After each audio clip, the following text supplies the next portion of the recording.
Assalamualaikum warahmatullahi wabarakatuh. Banyak sahabat luar biasa yang setia mendampingi Rasulullah SAW dalam mendakwahkan Islam. Kebanyakan mereka mengikuti Rasulullah karena kagum dengan akhlak dan budi pekerti beliau Sallallahu Alaihi Wasallam. Namun ada pula orang-orang yang penasaran terhadap pandangannya tentang Islam, sehingga mereka mencari kebenaran itu sendiri. Seperti halnya Salman Al-Farisi, salah satu tokoh mencari kebenaran hingga ia sendiri akhirnya dapat dipertemukan dengan sosok baginda Nabi Muhammad Sallallahu Alaihi Wasallam. Ia juga yang kelak menjadi salah satu sahabat kebanggaan Rasulullah Sallallahu Alaihi Wasallam. Tumbuh di lingkungan Majusi atau penyembah api, Salman Al-Farisi ikut menganut agama nenek moyang mereka itu.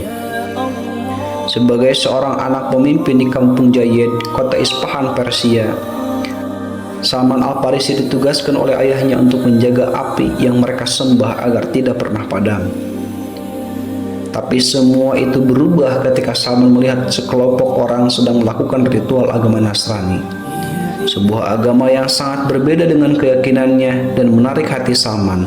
Mengetahui hal itu, sang ayah pun marah hingga mengurungnya di rumah. Namun saat ia mengetahui bahwa pusat agama Nasrani berada di Syam, ia meloloskan diri bergabung dengan kafilah dagang meninggalkan negeri dan keluarganya di Persia menuju Syam. Inilah awal perjalanan Salman Al-Farisi menjemput hidayah Allah Subhanahu wa Ta'ala. Tiba di Syam, Salman diizinkan tinggal bersama seorang pendeta yang baik hati, yang mana pendeta itu menganjurkan semua orang untuk bersedekah, mengajari orang-orang untuk bersedekah, tapi ternyata itu dia simpan untuk dirinya. Bahkan sampai si pendeta itu mati, semua masyarakat mengira pendeta itu benar-benar orang yang soleh.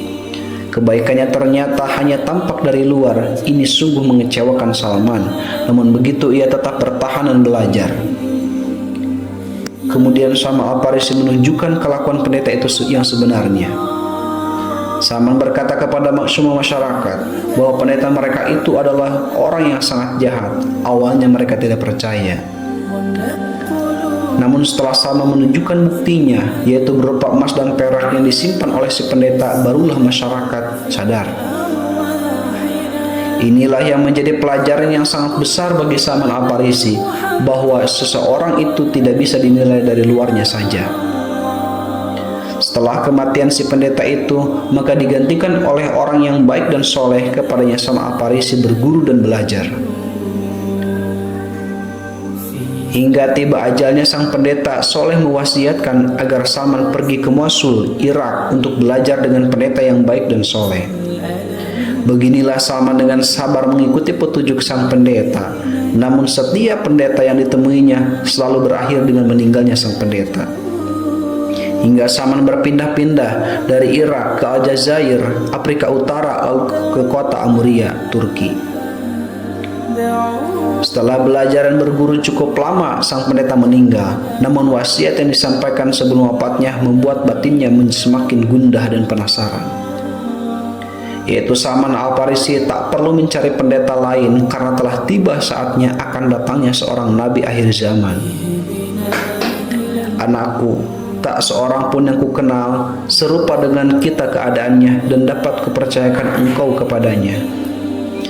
Tetapi sekarang telah dekat datangnya masa kebangkitan seorang nabi yang mengikuti agama Ibrahim secara murni.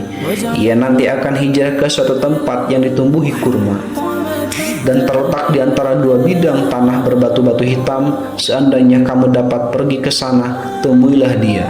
Ia mempunyai tanda-tanda yang jelas dan gamblang. Ia tidak mau makan sedekah, sebaliknya bersedia menerima hadiah, dan di pundaknya ada tanda kenabian yang bila kau melihatnya, segeralah kau mengenalinya. Wasiat sang pendeta kepada Salman Al-Farisi. Pendeta itu memberikan tanda-tandanya kepada Salman Al-Farisi, seperti wilayah kehadiran Nabi, akhlak Nabi, dan tanda-tanda kenabian lainnya.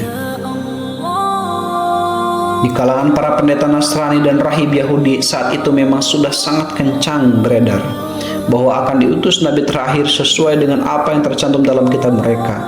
Dengan berbekal petunjuk yang didapatkannya, Salman pun bergerak menuju Jazirah Arab. Salman Al-Farisi sempat bekerja dan mengumpulkan banyak binatang ternak. Akhirnya mengikuti rombongan kafilah dagang yang menuju Jazirah Arab dengan menyerahkan semua yang dimilikinya kepada kafilah itu. Namun cobaan kembali menerpa Salman Al-Farisi. Saat tiba di Wadi Al-Qura, Salman dikhianati kafilah dagang yang membawanya. Dia diikat dan dijual sebagai seorang budak. Namun nasib buruk yang menimpanya justru menuntun takdirnya ke tempat yang ingin ia tuju. Salman dibeli oleh seorang Yahudi dan dibawa ke kota Yathrib, Madinah. Di kota Madinah inilah Salman teringat akan ciri-ciri tempat yang pernah disebutkan pendeta di Amuria. Inilah perjalanan panjang Salman Al-Farisi mencari hidayah, jauh dari orang tuanya, melewati kota demi kota, melewati negara. Salman mengorbankan seluruh hartanya. Di tahun 11 kenabian Rasulullah SAW hijrah menuju Madinah.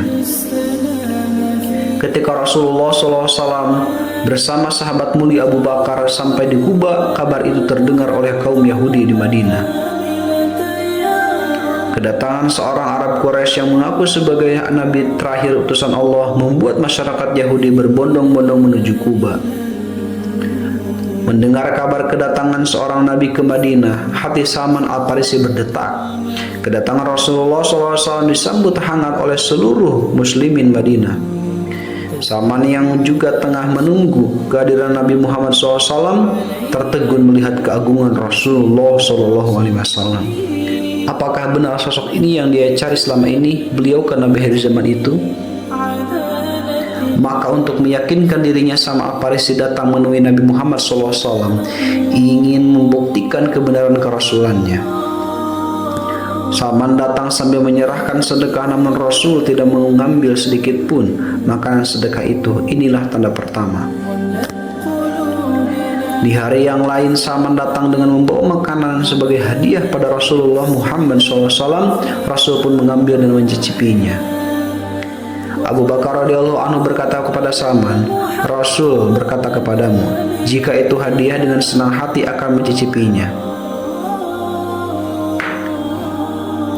Salman semakin senang. Inilah Nabi yang ia cari, karena seorang Nabi tidak akan memakan sedekah tapi masih mencicipi makanan yang ia berikan sebagai hadiah. Tanda kenabian ketiga ia dapatkan setelah ia melihat tanda kenabian di antara pundak Rasul, sebagaimana yang telah dikatakan pendeta kepadanya. Dan saat itulah ia yakin bahwa beliau adalah seorang Nabi utusan Allah akhir zaman.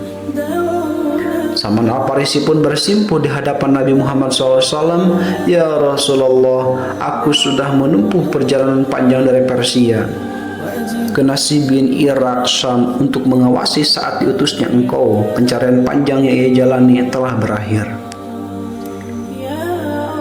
Di hadapan Rasulullah SAW, Salman menceritakan perjalanan mencari kebenaran. Dengan keharuan mendalam, Salman mengucap dua kalimat syahadat. Berada dalam pelukan Islam, Salman Al-Farisi seperti menghapus dahaga yang ia rasakan selama ini. Dia benar-benar merengkuh kenikmatan dari manisnya iman.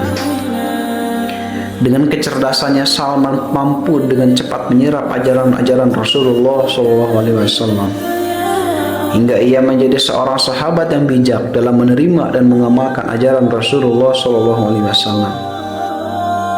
Di tahun 5 Hijriah, kaum musyrik Mekah bersekutu dengan kaum Yahudi dan menghimpun 10.000 pasukan untuk menyerang dan menghancurkan Islam dan kaum muslimin di Madinah.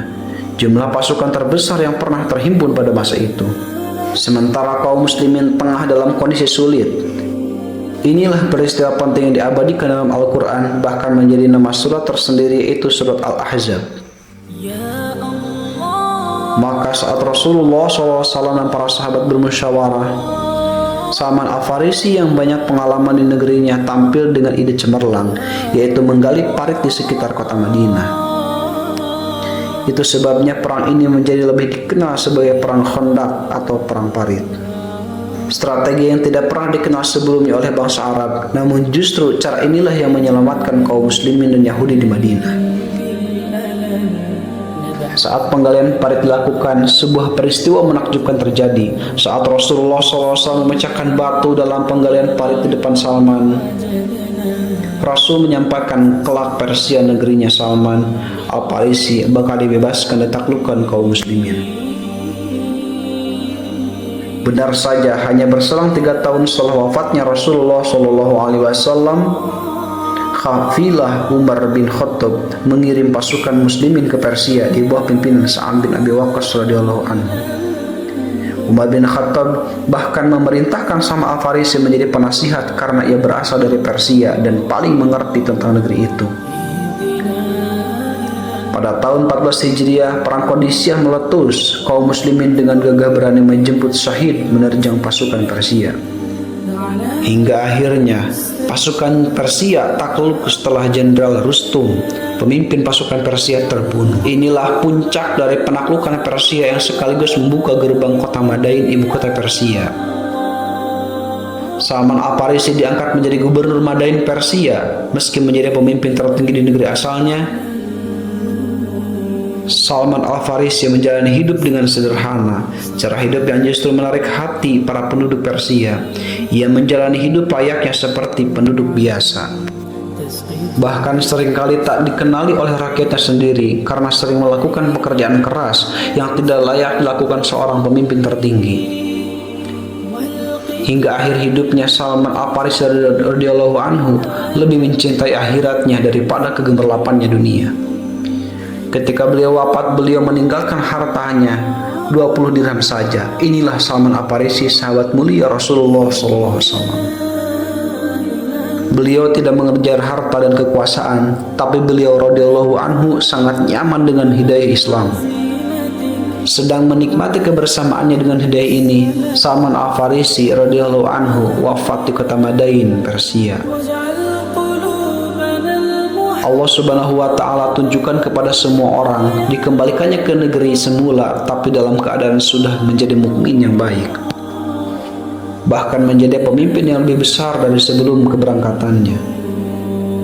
Itulah kisah Salman Al-Farisi radhiyallahu anhu, sahabat kebanggaan Rasulullah SAW, yang menempuh perjalanan yang begitu sulit untuk menjemput hidayah Allah Subhanahu wa Ta'ala.